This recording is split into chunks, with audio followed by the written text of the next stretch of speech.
Comme chaque jour, depuis plus de 30 ans, le comptoir d'huîtres de cet écaillé de l'avenue Churchill à Uccle est bien achalandé.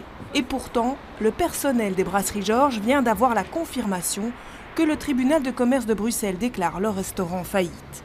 Personne ne souhaite commenter la nouvelle, mais les clients se disent choqués.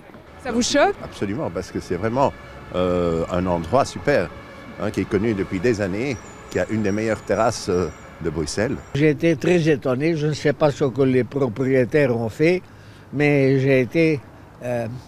je suis assez bouleversé par ça. Les brasseries Georges ne sont pas les seuls concernés. Les propriétaires, 2 frères, ont aussi perdu 10 autres établissements bien connus des Bruxellois comme la Maison du Cygne. 4 administrateurs provisoires suivaient de près les établissements mis sous protection de réorganisation judiciaire, difficultés à payer les salaires des travailleurs, dette colossale vis-à-vis de l'ONSS. La faillite semble inévitable. 10 curateurs ont désormais pour mission de trouver des repreneurs, mais leur première mission est de récupérer les créances. Il peut également tenter de vendre le fonds de commerce.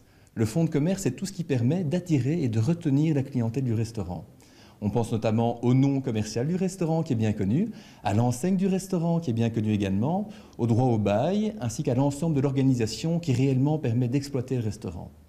Et s'il fait tout ça, s'il récupère ses actifs, c'est en vue de les répartir entre les créanciers. À commencer par les créanciers privilégiés que sont les membres du personnel. Car le curateur doit aussi gérer tout l'aspect social de la faillite. 160 personnes sont concernées. Dès aujourd'hui, il va devoir prendre une décision quant à la poursuite des contrats en cours, sans prendre le risque de creuser davantage le passif. En attendant sa venue, à la brasserie Georges ce midi, les clients terminent leur repas, convaincus de sa reprise. Ici, je serais très surpris qu'il ne le soit pas. Au pire des cas, je le reprendrai volontiers moi-même. Bonne journée.